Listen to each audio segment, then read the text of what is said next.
try to imagine this. You are away from home one day.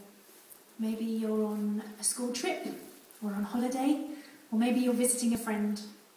And you come home, and your house is gone.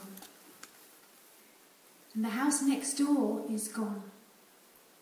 And the house next door to that is still there, but there's a boat on the roof that's been carried there by an enormous wave. You don't know where your parents are. You don't know where your next door neighbours are. You don't know where your dog is. And you have no home anymore. That's what it was like for so many children in Japan on the day of the tsunami. Some children found their parents and they're now living together in a school hall or with relatives in another part of the country. But some children never found their parents. Today is Father's Day here in the UK. It's a day when we celebrate our dads and show them how much they mean to us. But can you imagine what it must have been like for those children in Japan whose fathers suddenly disappeared? Can you imagine how much they must miss them? All over the world, people are trying to imagine what it's like and trying to help them to get their lives back together. And that's why we're here today. We're here with children, for children. The red part on the map shows the area of the Japanese coast that was damaged by the tsunami. And on the right, you can see what that looks like compared to this country. You can see that it's bigger than a street, it's bigger than a town, it's bigger than a whole city. It's 500 kilometres of devastation. Now we're going to visit one particular town in this red area and meet some of the people that live there. It's called Shichigahama. In English, it means 7 beach. And this is what Shichigahama looked like after the tsunami.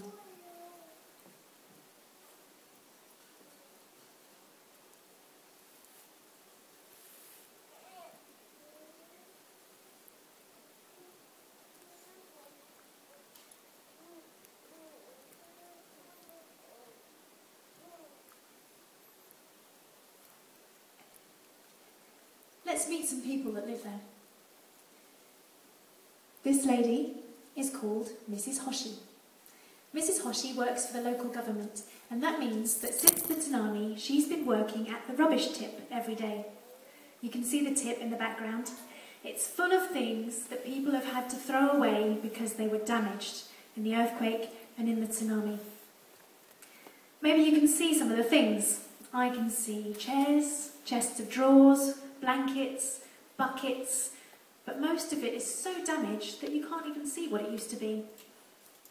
Every day, more lorries come with more rubbish. And Mrs. Hoshi says that it's going to take a whole year to sort out all the rubbish and take it away to be burnt. What if everything in your house had to be thrown away? Your television, your plates and cups, your books, even your bed. Everything had to be thrown away. How long do you think it would take to replace everything? How hard would it be to replace everything in your house? And how much would it cost? This lady is called Kiyomi. This is her 1-year-old baby son, and she has a 7-year-old daughter as well. They managed to escape when they heard that the tsunami was coming. They climbed to the top of a hill and they stayed there overnight with about 40 other people until the next day when a helicopter came to rescue them. Now they live in an evacuation shelter with lots of other families, and they hope that at the end of this month there'll be a place for them in some temporary housing. Eventually, Kiyomi hopes that they'll be able to rebuild their own home and that things will go back to normal. It's been 3 months since the disaster, and things are still very hard for Kiyomi and for all the people like her who've lost their homes. But we want them to know that we're thinking of them, And we want them to know that all the way on the other side of the world in London, there are people who want to help them to put their lives back together. Here are some messages from some of those people. The people in Japan haven't got any food or cars or house. Please can you help everybody in Japan? Hi Japan, our heart goes out to you. We love you. Aishitemasu, Nippon. I'm praying for my friend Tsunami in Japan. 僕はお祈りしてます。僕のお友達のりんたろうです。 Japan, we love you, we're praying for you, take care. Nippon, shippai shitemasu. My heart's with you, Japan. 負けないで、日本。どうか、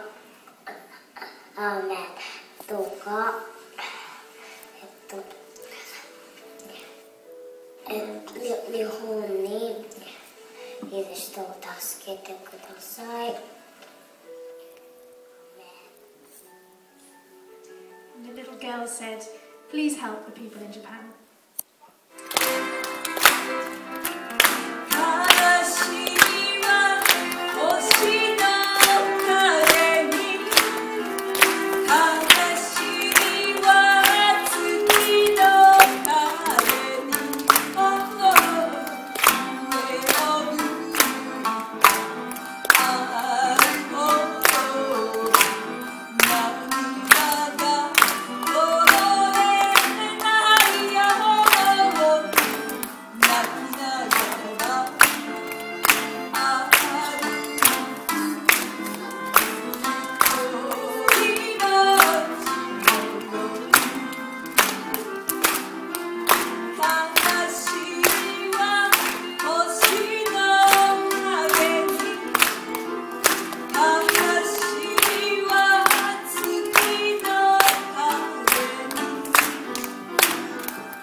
Organisations, the Japanese government, charities and lots of volunteers have been working really, really hard since the disaster. But there is still a huge amount left to do. At the beginning of June, there were still over 120,000 people living in school halls, in hotels, with friends and relatives because they have no home to go back to, or because their home isn't safe for them to go back to. These people still need our help to rebuild their lives. So even if you don't see them in the newspapers or on the news anymore, please don't forget about them.